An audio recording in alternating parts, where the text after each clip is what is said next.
শিশুদের দেখার মতো কেউ যদি না থাকে, তাহলে সেক্ষেত্রে আপনি সলাতের মধ্যে তাদের প্রতি একটু দৃষ্টিপাত রাখলেন বা আপনি নজর রাখলেন, খেয়াল রাখলেন, এটা নাজায়েজ নয়, এটা জায়েজ আছে। নবী করিম সাল্লাল্লাহু আলাইহি ওয়াসাল্লাম একবার ইমামতি করে সালাত আদায় করছিলেন, একটি শিশুর কান্নার আওয়াজ শুনে তিনি সালাতকে সংক্ষিপ্ত করেছেন, সংক্ষিপ্ত করে বলেছেন, কার বাচ্চার কান্নার আওয়াজ আমি শুনতে পাচ্ছি, সে গিয়ে বাচ্চাকে ধরো।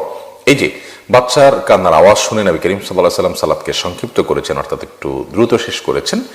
এই ব্যাপারটি দ্বারা বোঝা যায় যে সালাতরত অবস্থায় বাচ্চারা কোনো কষ্টে থাকলে তাদের দিকে খেয়াল রাখাটা এটা দোষণীয় নয়। তবে একেবারে অহেতুক তার দিকে তাকাতাকি করা, বিনা প্রয়োজনে আপনি তার দিকে দৃষ্টিপাত করা, সেটা তো সালাতের খুশুর খেলাফ হবে।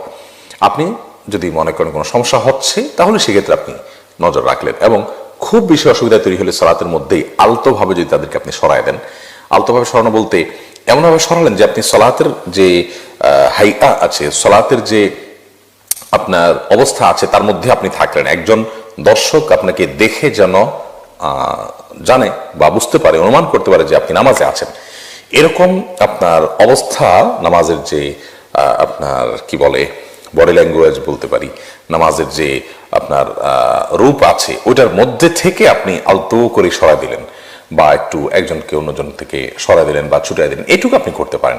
একেবারে আপনি যদি দুই হাত দিয়ে তাদেরকে ছুড়ায় ছাটায় এমনভাবে আপনি এসে নামাজে দাঁড়ান যে আপনার ওই ছুটানোর সময়গুলোতে একজন মানুষ দেখে বোঝার উপায় নেই যে আপনি নামাজে আছেন নাকি নামাজ ছেড়ে দিয়েছেন, তো এরকম যদি হয় তাহলে ওটা আমলে কাসির হবে, তাতে আপনার নামাজ ভঙ্গ হয়ে যাবে, সে নামাজ আপনাকে পুনরায় পড়তে হবে। যদি বাচ্চার বড় কোনো বিপদ হয়ে যেতে পারে মনে হয়, তাহলে সেখানে আপনি নামাজ ছেড়ে দিয়ে তাকে রক্ষা করে তারপর নতুন করে নামাজ পড়বেন। আর যদি আলতো করে একটু সরায় দেন, তাতে আপনার নামাজের কোনো ক্ষতি হবে না ইনশাআল্লাহ বিদিনিল্লাহ। ওবায়দুল ইসলাম আপনি লিখেছেন, আমি জাহাজে চাকরি করি, অনেক সময় জাহাজে সালাত আদায় কালে সঠিকভাবে কেবলা বা দিক নির্ণয় করতে পারি না, মাঝে মধ্যে কেবলামুখী হয়ে দাঁড়ানোর পর সালাত শেষ করে দেখি কেবলা ঘুরে গেছে, সেক্ষেত্রে আমার সালাত আদায় হবে কিনা? আপনি যেখানে থাকেন কেবলামুখী আপনাকে সালাত আদায় করার চেষ্টা করতে হবে, এবং সেটার জন্য কেবলা নিরূপণকারী যে সমস্ত উপায় আছে সেগুলো অবলম্বন করবেন। জাহাজ চলমান অবস্থায় সালাতে দাঁড়িয়েছেন, এখন যদি জাহাজ ঘুরে যায়, কেবলার দিকে দাঁড়িয়েছেন কিন্তু জাহাজ ঘুরে গেছে, তাহলে জাহাজ ঘুরে গেলে আপনিও তার সাথে সাথে কেবলার দিকে ঘুরে যাবেন সালাতের মধ্যেই। ধরুন এদিকে কেবলা, আপনি সেই হিসাবে দাঁড়িয়েছেন, এখন জাহাজটা এমনভাবে ঘুরে গেছে যে এখন আপনি এদিক হয়ে গেছে, তাহলে আপনি আবার এদিকে বামে ঘুরে গিয়ে কেবলামুখী হওয়ার চেষ্টা করেন, অর্থাৎ আপনার চেষ্টা থাকবে কেবলামুখী থাকার।